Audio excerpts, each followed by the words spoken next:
We say bye-bye. Well, damn. What a wild couple days it's been for Bitcoin. 65% dominance now.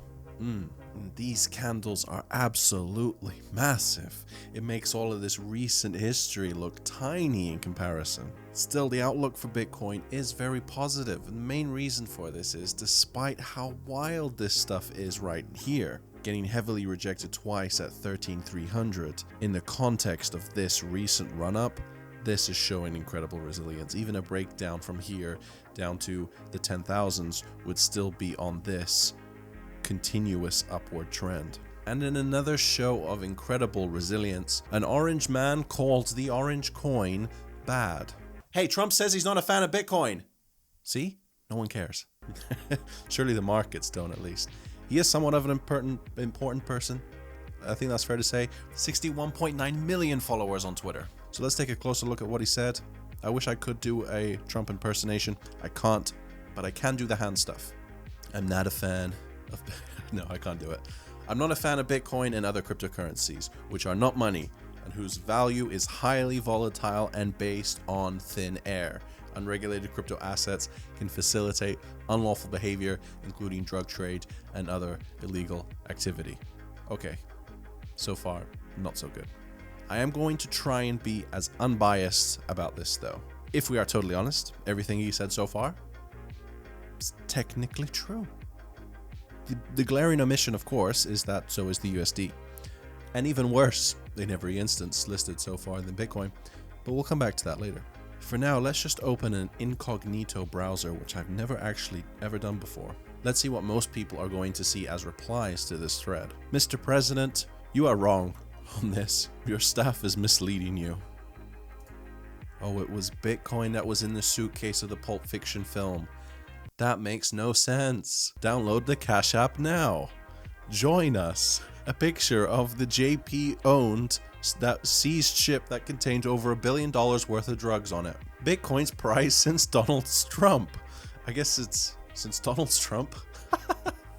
Since Donald's tweet. I guess it's safe to say that things aren't going as according to plan. Similarly, Facebook's Libra's virtual currency will have little standing or dependability. If Facebook and other companies want to become a bank, they must seek a new banking charter and become subject to all banking regulations, just like other banks, both national and international, says the guy who filed bankruptcy 6 times. I gotta say though, that was pretty well said. Facebook, I think, was just trying to pull the wool over everyone's eyes here about actually opening a bank. You know, using the guy's cryptocurrency. Oh, it's completely different. But no, I mean, it was a worthwhile gamble. It was close. Oh my God. Funnily enough, all of this makes Bitcoin look so good you can't impeach a CEO of Bitcoin. Unless, of course, Craig. Then he can get thrown in jail. We have only one and real currency in the USA, and it is stronger than ever, both dependable and reliable. It is by far the most dominant currency anywhere in the world, and it will always stay that way. It is called the United States dollar. So that's the actual acronym for USD. You learn something new every day. Okay, unpopular opinion time. He may have a point here. The United States has and continues to manage the world's favored repository for global savings and international transfers, aka the Global Reserve, despite some irresponsible factors. For example, public debt is an enormous 22 trillion and growing. Its government issued the longest government shutdown in American history recently. Their banking system is what? A decade by some experts, although it's very tough to say, decade away from being the worst financial crisis since the Great Depression. Its president sparks complaints from allies and foes alike on Twitter, funnily enough. But the USD is not only the most dominant currency, it is growing. A bit like Bitcoin's dominance. Parallels. Honestly, Bitcoin isn't the biggest threat to the USD. Oh, come on! The yuan is. At least I think that's how you say it. But currently, due to China's economic slowdown, even that threat is waning in the face of the USD, the almighty. So this leaves Bitcoin with 32 million wallets worldwide. So absolutely tiny still. That is nothing. There's far more daily players of Clash of Clans, for example. That's why I say it's not the biggest threat yet. Let's compare some fundamentals. Cost to produce 1 Bitcoin varies wildly depending on how many people are mining and the cost of electricity in your area. Suffice it to say, it's expensive. Cost to produce a $50 bill will be 10.5 cents. A $100 bill costs 12.3 cents. So dollars are worth at least that, not actually backed by anything else.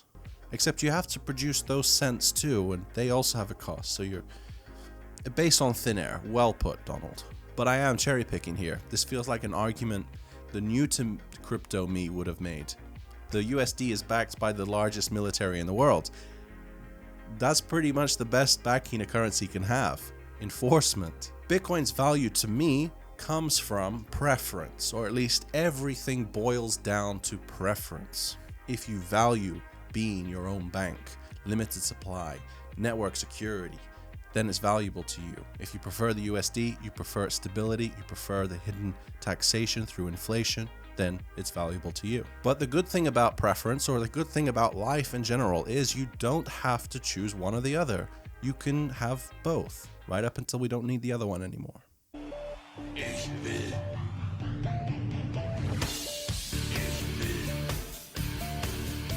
You know what I'm referencing, this meme.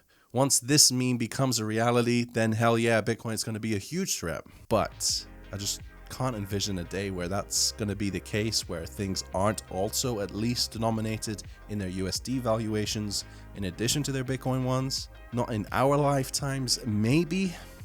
I mean, let me know what you think about that. But basically it boils down to, is Trump seeing a threat which is potentially decades away, or simply uninformed? Too many people have opinions on things they know nothing about. And the more ignorant they are, the more opinions they have. But let me know what you guys think. Honestly, no, I'm actually interested. And thank you very much for watching. I know I'm wearing a t-shirt, but I think the markets will be okay despite that fact.